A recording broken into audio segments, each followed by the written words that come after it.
চিকু জলদি করে সব রেডি করে ফেলো, তোমাকে তো হোস্টেলে যেতে হবে। আরে না। হোস্টেল? এটা আবার কোথায় যাওয়ার কথা হচ্ছে? আরে তুমি কি জানো না, আমি আজকে হোস্টেলে চলে যাচ্ছি, একেবারের জন্যই চলে যাচ্ছি। তুমি এসব কি বলছো? এই সিদ্ধান্ত কখন নিলে? গতকাল রাতেই তো সব ঠিক হলো। না না, আমি মানি না। তোমার মনে হচ্ছে আমি হয়তো ধোকা দিচ্ছি, তাই না? আচ্ছা দাঁড়াও, 1 মিনিট দাঁড়াও। মা শোনো, আমি তো আজকে হোস্টেলে চলে যাচ্ছি, তাই না? হ্যাঁ হ্যাঁ, তুমি তো হোস্টেলে যাচ্ছো, আর কতবার বলবো? মা, আমার হোস্টেল যাওয়াটা কবে ডিসাইড হয়েছিল? আমরা তো এটা গতকাল রাতেই ডিসাইড এত করেছিলাম। তাড়াতাড়ি এত বড় খেলা? হ্যাঁ, এখন তো আমাকে যেতেই হবে। বাড়িতে চিকুর নো বকবক, এর মানে এই রুমটা আমার হবে, আর এই পুরো বাড়িটাই আমার। আমাকে টিভিও শেয়ার করতে হবে না। মা শুধুমাত্র আমার ফেভারিট খাবার বানাবে, সব ভিডিও গেম আমার হবে। দাদি যে গিফটগুলো নিয়ে আসবেন সেগুলো শুধুমাত্র আমার হবে। Everything is for me. এর চেয়ে ভালো তো আর কিছুই হতে পারে না। কিন্তু চিকু, তুমি যাওয়ার আগে সব জিনিসগুলো ঠিকমতো গুছিয়ে ফেলো। যদি ঠিক করে সব রেডি না করো, তাহলে আজকে না, আগামী সপ্তাহে হোস্টেলে নিয়ে যাব। হ্যাঁ হ্যাঁ, আমি এখনই সব গোছাচ্ছি, কিন্তু আমার তো মনে হচ্ছে না মাত্র একদিনে আমি সবকিছু গোছাতে পারবো। আরে না না, ওকে তো আজকেই চলে যেতে হবে। আরো একটা সপ্তাহ আমি চিকুকে সহ্যই করতে পারবো না। জিনিসপত্র গোছানো নিয়ে টেনশন করো না, আমি তোমাকে হেল্প করে দিচ্ছি, কারণ আমি তোমার ছোট ভাই। হ্যাঁ সেটা তো জানি, কিন্তু আমাকে আজ তো একটা ব্যাগ রেডি করে ফেলতে হবে, আর এখন পর্যন্ত আমি কিছুই গোছানো শুরু করিনি। এটা আবার কি এমন বড় বিষয় হলো? তুমি শুধু আমাকে আদেশ করো, তোমার এই ছোট ভাই আর কবে কাজে আসবে বলো চিকু। শোনো, আমাকে স্টোরি বুক প্যাক করে ফেলতে হবে। যখন হোস্টেলে আমি একা হয়ে যাব, তখন যেন এগুলো আমার কাজে আসে। আমি শুধু পুরনো স্টোরি বুকস নিয়েই যাব, আর নতুন স্টোরি বুকস গুলো আমি তোমার জন্যই রেখে যাচ্ছি। তাহলে আমাকে বলে দাও পুরনো বুকস কোথায় রেখেছো, আমি সবগুলো প্যাক করে দেব। ওখানে আলমারির উপরে রাখা আছে, ওই সবগুলো বুকস আমি নিয়ে যাব, কিন্তু এখন এগুলো কি করে নামাই? আমি আছি না, তোমাকে বাড়ি থেকে দূর করার জন্য আমি যে কোনো ডিস্কোতে ডান্স করতে পারবো।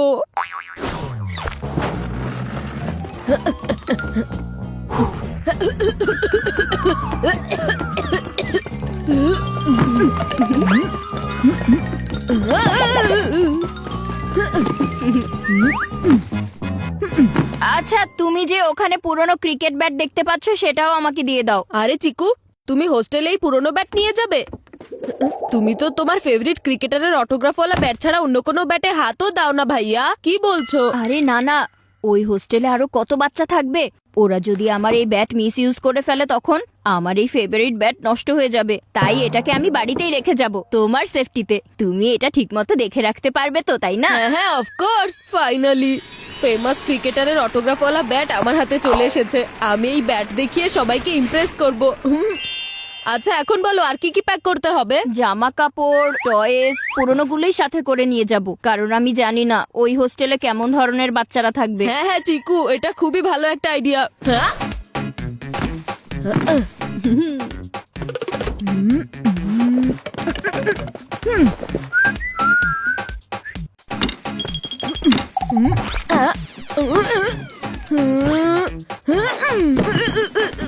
আমার মনে হচ্ছে পরের সপ্তাহে গেলেই সবচেয়ে ভালো হবে।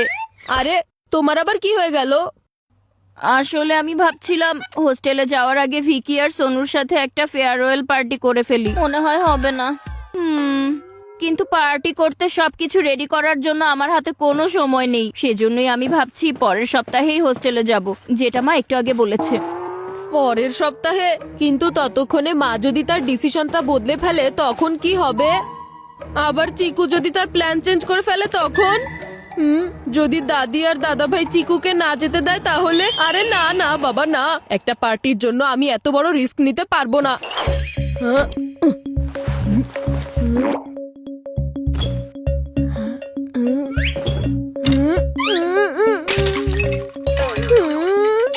আরে আমার তো পুরো সেভিংসটাই চলে যাবে, কিন্তু এই বাহানায় চিকুও তো এই বাড়ি ছেড়ে চলে যাবে, তাই না? এই চিকু ভাইয়া দেখো না বাইরে কে এসেছে। এখন আবার কে এসেছে? হাই চিকু। হ্যাঁ ভিকি সোনু। তুমি তো হোস্টেলে চলে যাচ্ছ, তাই তোমার জন্য ফেয়ারওয়েল পার্টির আয়োজন আমি না করলে আর কে করবে বলো? তাই না ভাইয়া, আমি সবকিছু রেডি করে ফেলেছি। তোমার সাথে পার্টি করার জন্য আমরা সবসময় রেডি আছি চিকু। সত্যি তোমার মতো এমন ভাই তো শুধুমাত্র ভাগ্যবানরাই পায়। অনেক নম্র, সবার চাইতে আদুরে। কিন্তু এই পার্টির সব আয়োজন।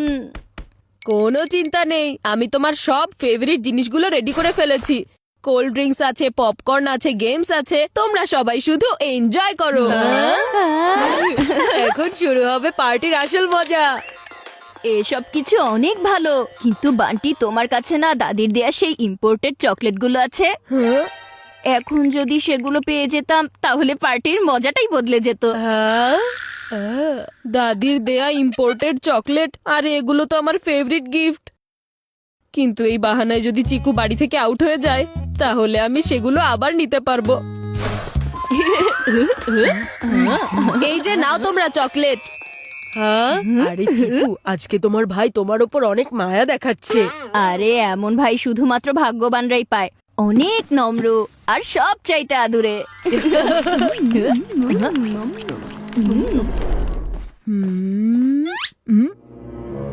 আরে এখন আবার তোমার কি হয়েছে?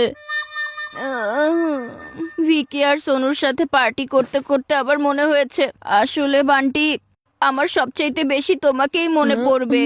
সেজন্যই আমি ভাবছিলাম হোস্টেলে যাব না। আরে না না, এসব ভেবো না তো, এসব কিছু তো হতেই থাকে। তবে একটা কাজ করো না, তুমি আমার এই ক্যাপটা নিয়ে যাও। সব সময় তোমার মনে হবে আমি তোমার আশেপাশেই আছি, তাই না? তুমি আসলেই ঠিক কথা বলেছো, কিন্তু তোমার এই ক্যাপের সাথে যদি তোমার একটা ওয়াচ পেয়ে যেতাম তাহলে আমার ঘন্টায় ঘন্টায় মনে হবে তুমি আমার সাথেই আছো। আর তোমার সানগ্লাসও, কারণ তুমি তো আমার চোখের তারা, তাই না ছোট ভাই? সানগ্লাস, ওয়াচ, চিকু কি কি যে চাইছে।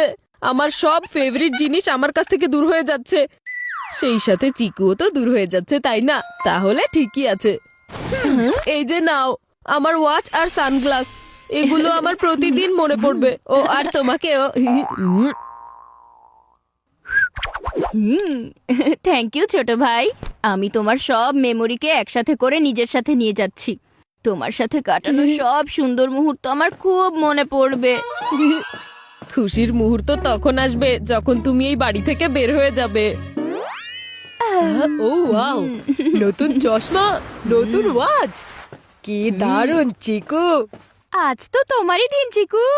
বান্টির মতো এমন ভাই শুধুমাত্র ভাগ্যবানরাই পায়। অনেক নম্র আর সব চাইতে আদুরে। চিকু, তুমি সবকিছু প্যাক করে ফেলেছো তো? যদি সবকিছু রেডি হয়ে যায় তাহলে আমরা হোস্টেলের জন্য রওনা দেব। হ্যাঁ মা, সবকিছু রেডি আছে।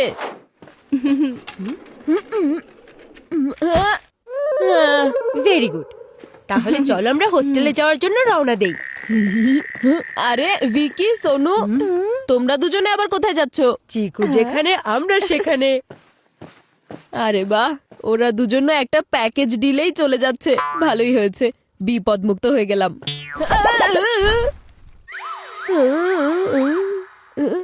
আরে মা দাঁড়াও, সাথে করে এই ব্যাগটা তো নিয়ে যাও। তুমি কি ভুলে গিয়েছো নাকি? ব্যাগ? আরে সেটা তো ভাঙাড়িওয়ালা এসে নিয়ে যাবে। আর সন্ধ্যা 6টার মধ্যে আমরা সবাই আবার চলেও আসবো। কি সন্ধ্যা 6টায়? তুমি যে ভাইয়াকে কোন হোস্টেলে নিয়ে যাচ্ছ যেখান থেকে সন্ধ্যা 6টার মধ্যে আবার ফিরে আসবে? আরে এই হোস্টেল মানে হলো ওদের সবাইকে ক্লাস থেকে হোস্টেল নামে একটা মুভি দেখাতে নিয়ে যাচ্ছি। আর ওই মুভিটার একটা শো এই সপ্তাহে দেখাবে আর একটা শো পরের সপ্তাহে। সেজন্যই তো আমি জিজ্ঞেস করেছিলাম এই সপ্তাহে যেতে হবে নাকি পরের সপ্তাহে হবে। আরে আমি তো এই হোস্টেলের ব্যাগটা। দাঁড়াও 1 মিনিট। মা বলেছিল যদি আমি রুমের সব পুরনো জিনিসগুলো বের করে ফেলি তাহলেই আমাকে মুভি দেখতে নিয়ে যাবে, আর তা না হলে পরের সপ্তাহে। আমার তো শুরু থেকে অনেক বোর লাগছিল, কিন্তু তুমি আমার সব কাজ করে দিয়েছো। রুমের সব কোণা থেকে পুরনো জিনিস বের করেছো, পুরনো বুকস, ক্রিকেট ব্যাট, জামা কাপড়, টয়স, তুমি সবগুলো গুছিয়ে ফেলেছো। তোমার মতো এমন ভাই শুধুমাত্র ভাগ্যবানরাই পায়। অনেক নম্র আর সবচেয়ে আদুরে। কিন্তু তোমার মতো এমন ভাই কেউ যেন না পায়। আমি তোমার সবগুলো কাজ করে দিয়েছি, নিজের পুরো সেভিংস তোমার পার্টিতে খরচ করেছি। আমার সানগ্লাস আমাকে ফেরত দাও, আর আমার ফেভারিট ওয়াচ। এই চিকু, এই দাঁড়াও চিকু। আরে ওদের দুজনের মধ্যে আবার এসব কি হচ্ছে? আমাকে কি কেউ বলবে? ছাড়বো না।